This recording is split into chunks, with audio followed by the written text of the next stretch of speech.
Hello दोस्तों, कैसे हैं आप। मैं विनीत कुमार आप सभी लोगों का अपने चैनल एजुकेटर्स बूस्टर पे हार्दिक स्वागत करता हूं। हम सिंधु घाटी सभ्यता के बारे में पढ़ रहे थे। आज उसके नेक्स्ट टॉपिक पे जाएंगे और देखते हैं। आज हम जिस चीज का डिस्कशन करने वाले हैं बहुत ही इंपॉर्टेंट चीज है, वो है इसके नगर योजना के बारे में। लिखते भी जाइएगा, नगर योजना। इंग्लिश में इसको क्या बोलेंगे? Town planning. टाउन प्लानिंग, ठीक है। तो कहने का मतलब हम जान गए कि सिंधु घाटी सभ्यता एक नगरीय सभ्यता थी। तो उनका नगर का बनाने का तरीका कैसा है, किस तरह के वो नगर बनाते थे, किस डिजाइन पे बने थे, उनके इंजीनियर कितना मतलब कि दक्ष थे अपने कार्यों में, इस चीज को हम देखेंगे। तो सबसे पहले उनकी जो नगर की जो विशेषता है उसको देखिए। तो पहला जो उसकी विशेषता में आता है कि नगर जो थे जालनुमा थे। नगर जालनुमा थे। जालनुमा, इसे ग्रिड पैटर्न बोलते हैं। कभी कभी ग्रिड पैटर्न भी लिख करके आ सकता है आपके एग्जाम में, इस चीज को भी लिख लीजिए, ठीक है। नगर जालनुमा थे। दूसरा पॉइंट, इनकी जो सड़कें थी, शहर की जो सड़कें थी एक दूसरे को 90 डिग्री पर काटती थी। दूसरा पॉइंट याद रखिएगा, सड़कें एक दूसरे को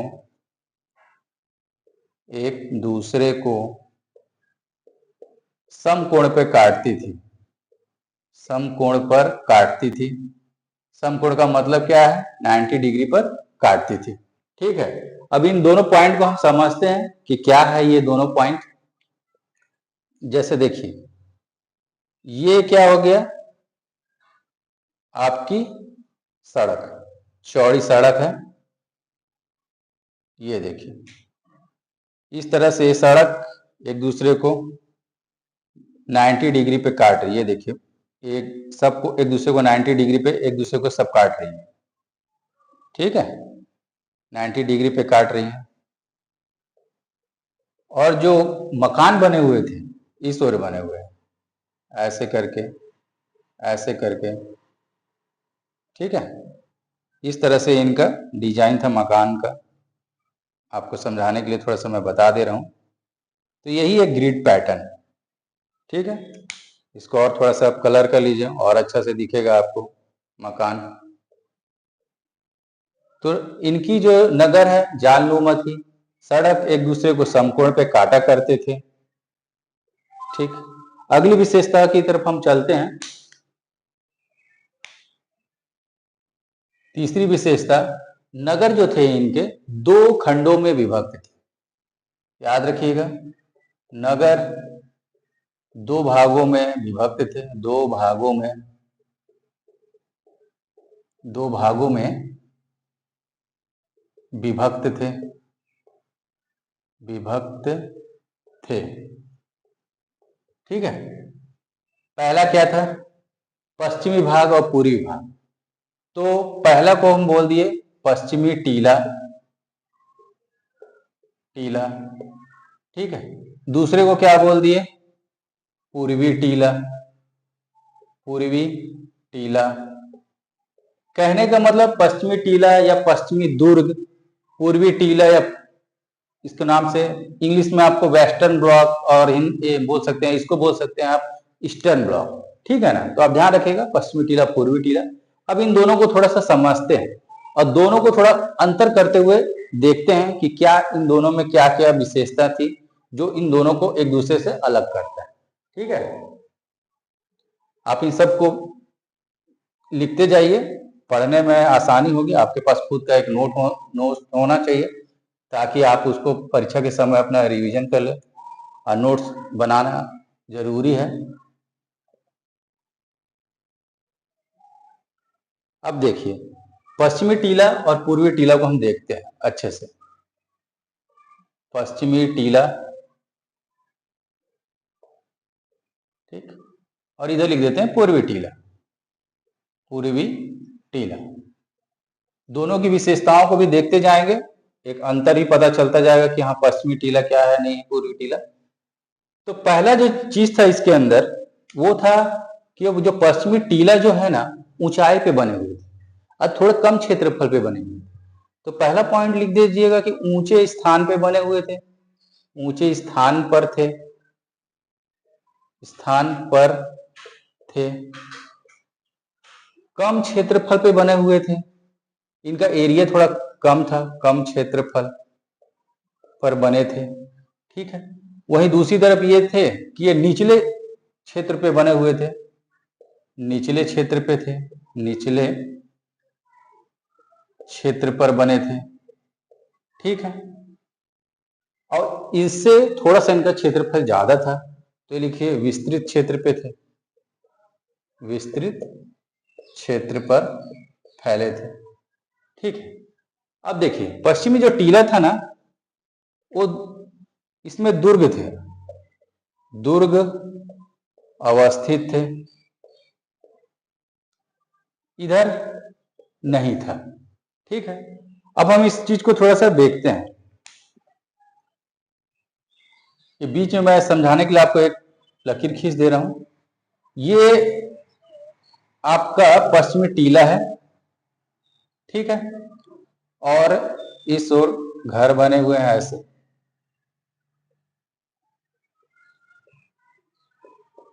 ठीक है, ये जो दिखाई दे रहा है ये जो आकृति, इसको यहां पर सीटाडेल के नाम से जानते हैं, सीटाडेल। ठीक है, याद रखिएगा ये जो दुर्गनुमा जो क्षेत्र है वो सीटाडेल है, और ये जो पूर्वी टीला है वो इस रूप में बसा हुआ था, थोड़ा सा नीचे।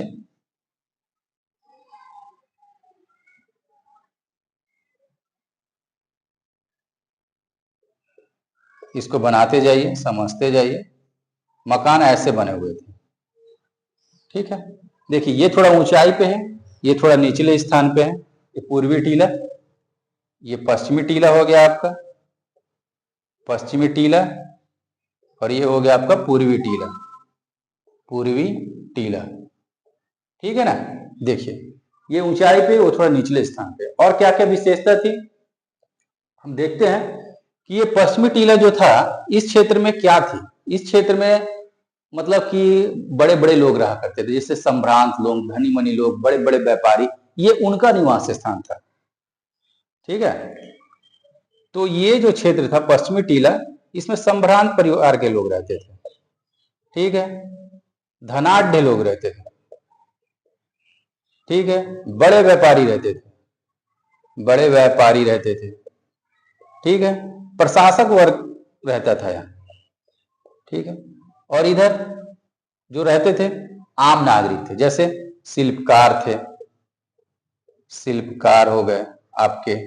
ठीक है, और फिर मजदूर हो गए, मजदूर हो गए, फिर कारीगर हो गए,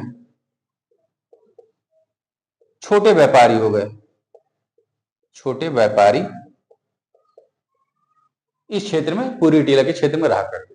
ठीक है, इतना समझ में आ रहा है। ठीक है, अब आगे देखते हैं। ये जो एरिया था पूर्वी टीला, भाई धनाढ़ लोग हैं, पैसे वाले हैं, तो थोड़ा कुछ अपना जुगाड़ भी किए होंगे सेफ्टी उफ्टी के लिए। तो देखिए क्या था, एक रक्षा प्राचीर से घिरा हुआ था। देखिए काले रंग से मैं इसको ऐसा आपको दिखा रहा हूं, ये रक्षा प्राचीर था इनका, रक्षा प्राचीर। ये रक्षा प्राचीर पश्चिमी टीले में मिलता है, परंतु पूर्वी टीले में ऐसा नहीं मिलता। ठीक है, तो ये एक अगला पॉइंट यहां मिल गया कि रक्षा प्राचीर थे, रक्षा प्राचीर थे, और यहां नहीं थे। सीधी सी बात, इन लोगों ने रक्षा प्राचीर बनाया क्यों होगा? तो जाहिर सी बात है भाई, प्रोटेक्शन के लिए बनाया है, सेफ्टी के लिए बनाया है, तो इन्हें डर किससे रहा होगा? तो उस समय में हो सकता है इनको किसी बाहरी आक्रमण का डर रहा हो, या फिर उस जमाने में पूरा क्षेत्र में जंगल ज्यादा थे, तो हो सकता है कि जो जंगली जानवर हैं उनका भय हो। इसी दृष्टिकोण से इन्होंने रक्षा प्राचीर का निर्माण किया था। लेकिन आम आदमी के लिए कोई व्यवस्था ऐसे कुछ नहीं थी, रक्षा प्राचीर नहीं बना हुआ था। ठीक है, आगे देखते हैं। ये सिंधु घाटी सभ्यता के ज्यादा नगरों का पैटर्न यही है, लेकिन कहते हैं कि ना कि 1400 से 1500 नगर मिले हैं, तो हो सकता है कि कुछ नगरों में अपवाद भी हो। तो रक्षा प्राचीर के संदर्भ में मैं एक अपवाद आपको बताता हूं, यहां लिख लीजिए अपवाद। क्या था? अपवाद ये था कि जो कालीबंगा का जो क्षेत्र है, कालीबंगा का जो क्षेत्र है, बंगा का क्षेत्र में पूर्वी टीला भी रक्षा प्राचीर से घिरा हुआ था। पूर्वी टीला भी रक्षा प्राचीर से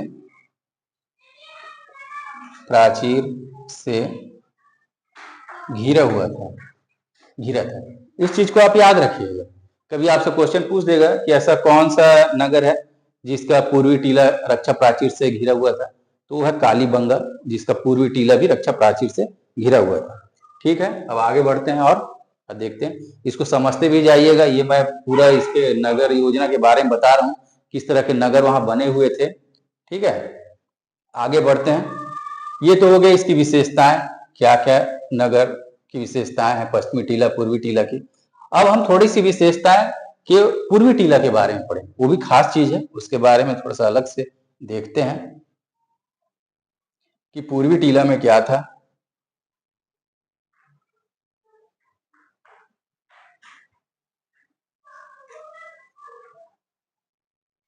इसको नोट डाउन करते रहिए, अपना नोट्स बनाते रहिए। ठीक है, चलिए आगे बढ़ते हैं और देखते हैं कि क्या था पूर्वी टीला। पूर्वी टीला पहले ही बता चुके हैं इसको कि वहां आम नागरिक रहते थे, सामान्य जन रहते थे। ठीक है, तो आम नागरिक का क्षेत्र था, मतलब कि आप लिख दीजिए कि आम नागरिक कॉमन मैन। ठीक, तो इस क्षेत्र में घर जो बने हुए थे ना, वो उन घरों के बीच में कुआं रहता था और चारों बगल से घर बने हुए थे। जैसे कि देखिए, ये घर है, अब बीच में आंगन हो गया, ये आंगन, ठीक, और चारों ओर कमरे बने हुए। ठीक, ये सब इसकी विशेषता है।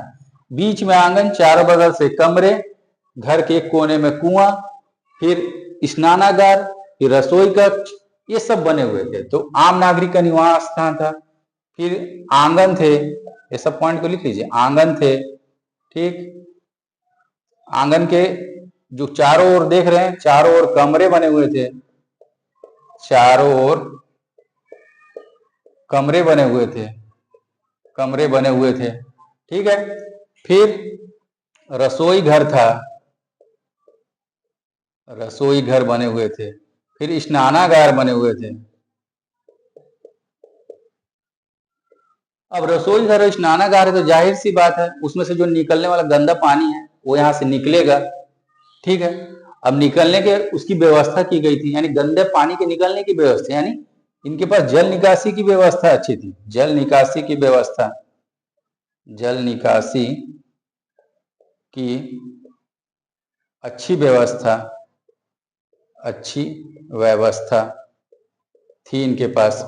अब देखिए, पानी यहां से गंदा पानी जब निकल रहा ना, तो आगे जाकर के ये मुख्य नाली में मिल जाती थी, और ये मुख्य जो नाला था पूरा पानी को ले जाकर के शहर के बाहर ले जाता था। यानी इस तरह के पैटर्न को ये लोग अपनाए हुए थे। ठीक है, तो इससे क्या पता चलता है, जब इतना सब चीज के बारे में आप देख रहे हैं तो जाहिर सी बात है भाई, साफ सफाई की उचित व्यवस्था पहले से करके रखे हुए हैं, यानी इसका मतलब साफ सफाई पर ध्यान उनका अच्छा था, साफ सफाई पर ध्यान देने वाले लोग थे। ठीक है, ये सब चीजें थी पूर्वी टीला की विशेषताओं के क्रम में। इसको आप थोड़ा सा नोट डाउन कर लीजिएगा, पढ़ने में आसानी होगी।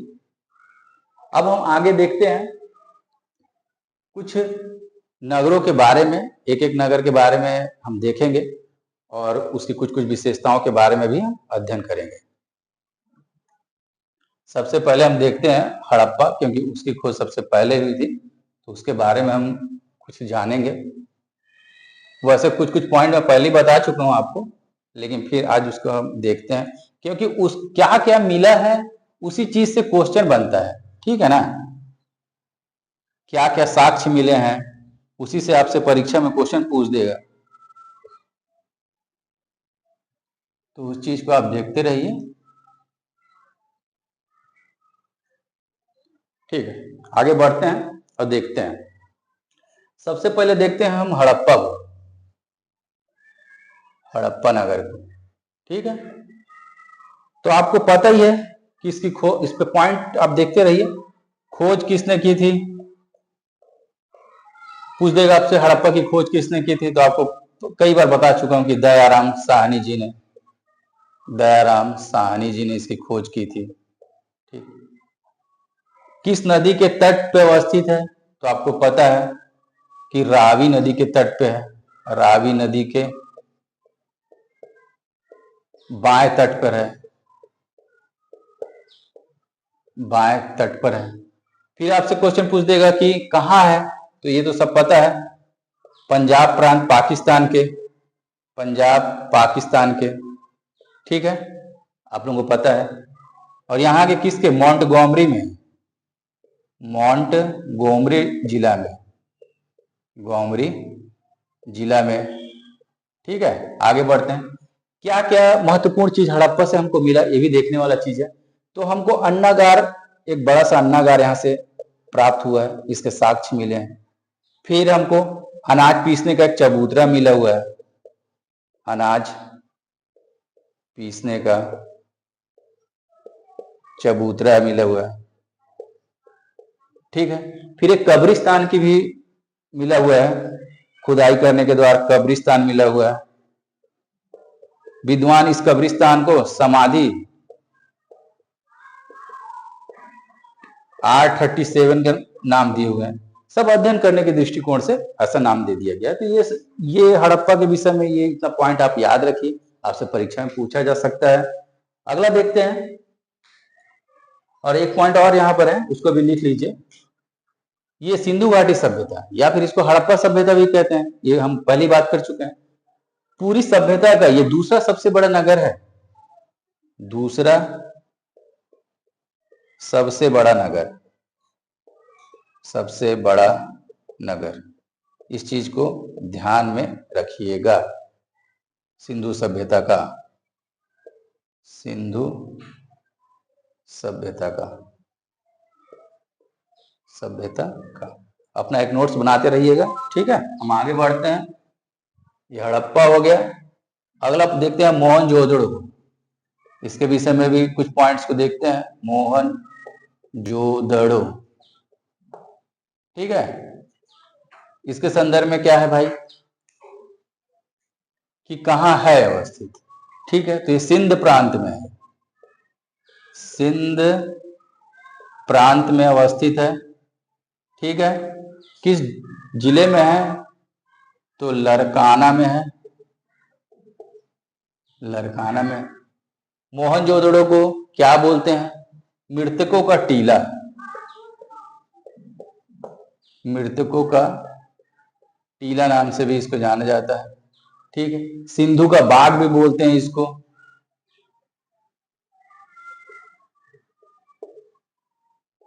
सिंधु का बाग भी कहते हैं इसको। ये सब पॉइंट है, याद रखिएगा। और किस नदी पे है, तो सिंधु नदी पर है, सिंधु नदी पर अवस्थित है। ठीक है, अब मोहनजोदड़ो के विषय में है कि यहाँ पर कुछ कुछ बड़े बड़े मतलब कि भवन वन मिले हुए हैं। सबसे महत्वपूर्ण है यहाँ पर का स्नानागार, एक स्नानागार मिला हुआ, मैं आपको समझाऊंगा, लिख लीजिए। स्नानागार मिला हुआ है। फिर एक बड़ा अन्नागार भी मिला हुआ है, अन्नागार मिला हुआ है। ठीक है, अब देखिए स्नानागार की कुछ विशेषता है, उसको बारे में हम समझ लेते हैं। ये समझ लीजिए आज का स्विमिंग पूल के जैसा ही है।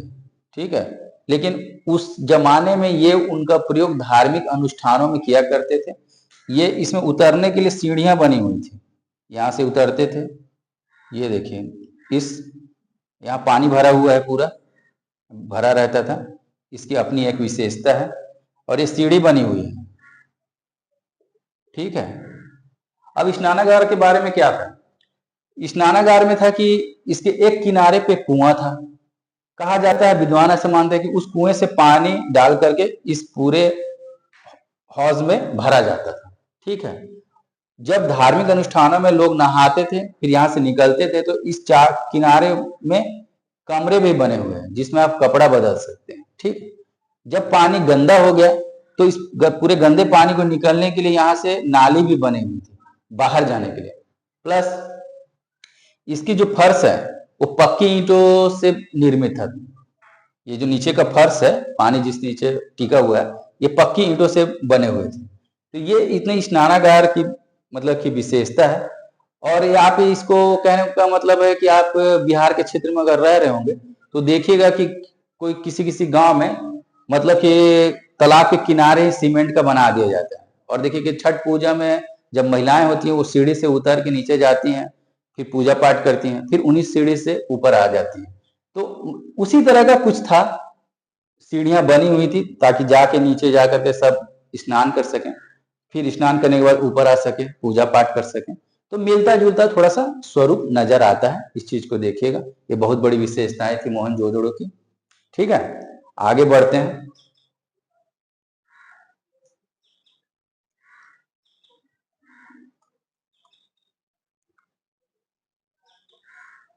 अब तीसरा देखते हैं हम चनहूदड़ो को, वह भी पाकिस्तान में ही है। ठीक है, अगला देखते हैं। अब छोटे छोटे पॉइंट हैं इधर। चनहूदड़ो, चनहूदड़ो, चनहूदड़ो, इसकी विशेषता क्या है कि भाई ये पाकिस्तान में अवस्थित है, पाकिस्तान में अवस्थित है, सिंधु नदी के किनारे है, यह भी सिंधु नदी के किनारे है, के किनारे। ठीक है, और क्या है, मनके बनाने का कारखाना मिला हुआ है यहाँ पर, मनके बनाने का कारखाना। ठीक है, ये 3 पॉइंट इसका याद रखिएगा चनहूदड़ो का। फिर आगे बढ़ते हैं, फिर देखते हैं अगला पॉइंट। ये पाकिस्तान के क्षेत्र में है। अब भारत के क्षेत्र में आते हैं। भारत के क्षेत्र में मांडा मिला हुआ है, उसके बारे में बता चुका हूं कि वो जम्मू कश्मीर में है, चिनाब नदी से होकर बहती है। ठीक है, अगला आते हैं रोपड़।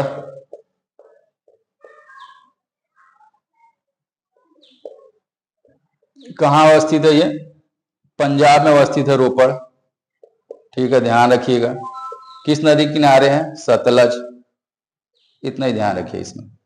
ठीक है, आगे बढ़ते हैं। रोपड़ के बाद पांचवा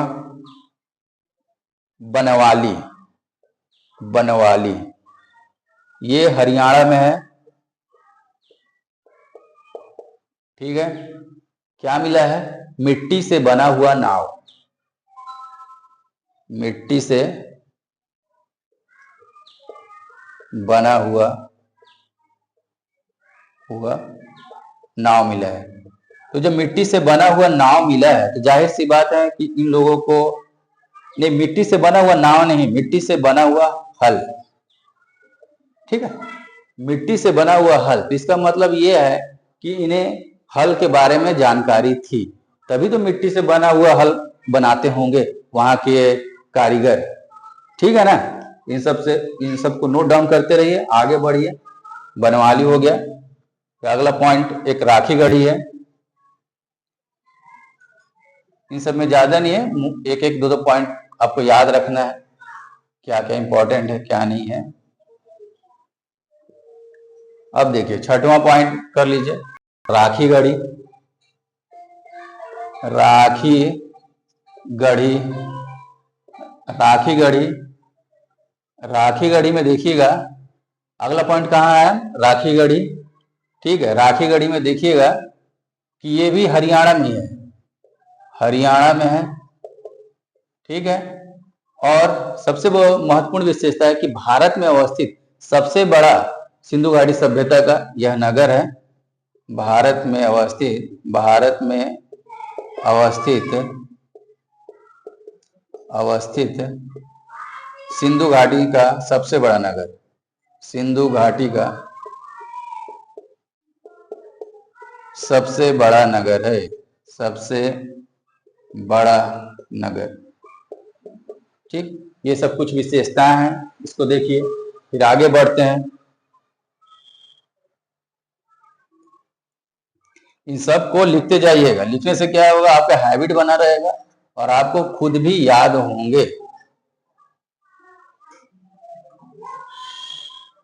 अब आगे आते हैं कालीबंगा, 7वां कालीबंगा, कालीबंगा। ठीक, कालीबंगा का मतलब क्या होता है, काली चूड़ियां, काली चूड़ियां। ठीक है, अगला पॉइंट, इसका सबसे इंपॉर्टेंट पॉइंट यह है कि यहां पर जूते हुए खेत के प्रमाण मिलेंगे, जूते हुए खेत के प्रमाण, जूते हुए खेत के प्रमाण प्राप्त होते हैं, इस चीज को याद रखिएगा। साथ ही साथ यहां से अग्नि कुंड भी मिला हुआ है, अग्नि कुंड, इस चीज को भी याद रखिएगा। ये 2 पॉइंट बहुत जरूरी है, ये जूते हुए खेत, अग्निकुंड, कई बार परीक्षा में आ चुके हैं कालीबंगा से, इस चीज को याद रखिएगा। ठीक है, 8वां जाते हैं, चलते हैं धौलावीरा की ओर, धौलावीरा। ठीक है, कहाँ अवस्थित है, गुजरात राज्य में अवस्थित है, गुजरात में। ये धौलावीरा गुजरात के कच्छ जिले में अवस्थित है, गुजरात के कच्छ जिले में अवस्थित है। लूनी नदी के किनारे है ये, लूनी नदी के किनारे। ठीक है,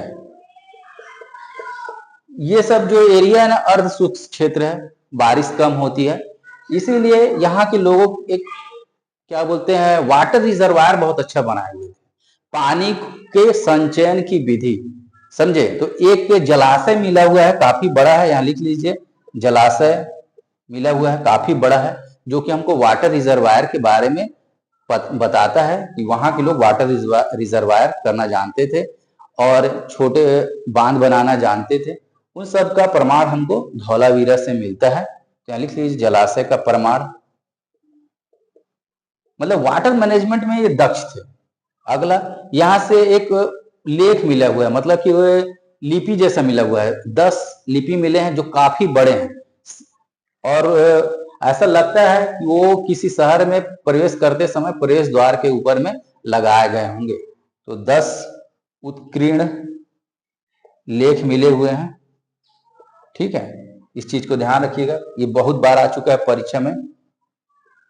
कहां से वो 10 उत्कीर्ण लेख मिले हुए हैं, तो धौलावीरा से बने हुए, मतलब मिले हुए हैं, उस चीज को ध्यान में रखिएगा। जो महत्वपूर्ण है उसी चीज को मैं आपको बता दे रहा हूं ताकि आपका ध्यान रहे।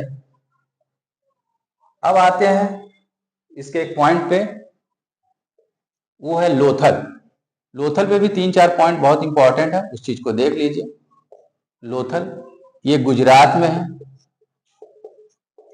गुजरात में है।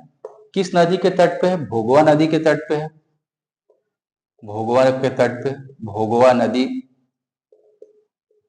के किनारे अवस्थित है। ठीक है, अब देखते हैं, ये लोथल जो था वहां एक गोदीवाड़ा मिला हुआ है। गोदीवाड़ा क्या है, एक प्रकार का बंदरगाह है, समझे। तो यहाँ गोदीवाड़ा मिला है, गोदीवाड़ा। ठीक है, बंदरगाह था, बंदरगाह। तो सिंधु घाटी सभ्यता का बहुत सारा व्यापार इसी बंदरगाह से होता था। तो आप मान सकते हैं कि भाई वहां के लोग अंतर्राष्ट्रीय व्यापार करते थे, तभी तो इतना अच्छा बंदरगाह बना करके रखे होंगे, जहां पर सामान आते हों, फिर वहां से सामान जाते हों, तो व्यापार करते थे अंतर्राष्ट्रीय स्तर का। ठीक है ना।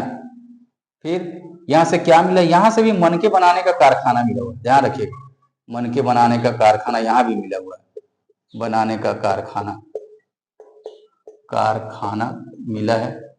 ठीक है, अगला चीज क्या बना हुआ है, यहां भी अग्निकुंड के प्रमाण मिलते हैं, अग्निकुंड के प्रमाण यहां भी मिलते हैं। तो देखिए, मैंने कुछ कुछ स्थलों के बारे में बताया और वहां पर क्या क्या साक्ष्य मिले हैं, उन साक्ष्यों के बारे में मैं अच्छे से लिख दिया हूँ। इन सब चीजों को आप याद कर लीजिए, ये नहीं भी ना परीक्षा में 50 बार पूछा होगा, अलग अलग एग्जाम में, चाहे पीसीएस का एग्जाम हो, रेलवे, बैंक, यूपीएससी, कई बार पूछा गया है। आप प्रीवियस ईयर से क्वेश्चन देख लीजिएगा। तो ये गोदीवाड़ा कहाँ पाया गया है, लोथल में पाया गया है। कई बार आया गया। तो ये थे इनकी पूरी नगर योजना के बारे में हमने चर्चा किया कि उस जमाने में इस तरह का वो लोग नगर बनाए हुए थे, तो उनके इंजीनियर और उनके जितने भी उस कार्य में लगे हुए लोग थे, वो कितने ही दक्ष और निपुण थे। इस बात से लोग मतलब कि आश्चर्यचकित रह जाते हैं। इसीलिए हमें भी उनसे थोड़ा सा नगर प्लानिंग कैसा किया जाए, इसके बारे में शिक्षा लेना चाहिए और नगरों को अच्छे सुव्यवस्थित ढंग से बसाना चाहिए। क्योंकि देखिए ये लोग भी साफ सफाई पे ध्यान देते थे और जो अभी के नगर बन रहे हैं उस पे इस टेक्नोलॉजी का उपयोग करना चाहिए, साफ सफाई का ध्यान रखना चाहिए, तभी हम अपने नगरों को क्या कर पाएंगे, साफ सफाई कर पाएंगे। और ये लोग साफ सफाई पे बहुत ध्यान देते थे। और दूसरी बात कि ये नगरीय सभ्यता थी। नगरीय सभ्यता उसको बोला जाता है जहां पर रहने वाले जो लोग होते हैं वो द्वितीयक और तृतीयक कार्य में संलग्न होते हैं। क्योंकि अगर प्राथमिक कार्य में अगर संलग्न रहेंगे तो ग्रामीण सभ्यता कहलाती है। जैसे आज भी देखिएगा कि प्राथमिक कार्यों में जो लगे हुए हैं, जैसे कि कृषि कार्य, पशुपालन, तो उसको प्राथमिक क्षेत्र के अंतर्गत मतलब कि वो आते हैं और उस क्षेत्र में जो कार्य करते हैं वो ग्रामीण क्षेत्र में रहते हैं। और जो शहरों में रहते हैं वो द्वितीयक और तृतीयक कार्यों में संलग्न रहते हैं। आज भी वही ट्रेंड चला आ रहा है, उस जमाने में भी वही ट्रेंड चला आ रहा है। ठीक है ना, इस चीज का आप ध्यान रखिएगा। और आज का चर्चा यहीं पर समाप्त किया जा रहा है। ठीक है, और कहने का मतलब है अगर आप लोगों को वीडियो बहुत ही अच्छा लग रहा हो तो वीडियो को लाइक कीजिए, सब्सक्राइब कीजिए और अधिक से अधिक लोगों को शेयर कीजिए। धन्यवाद।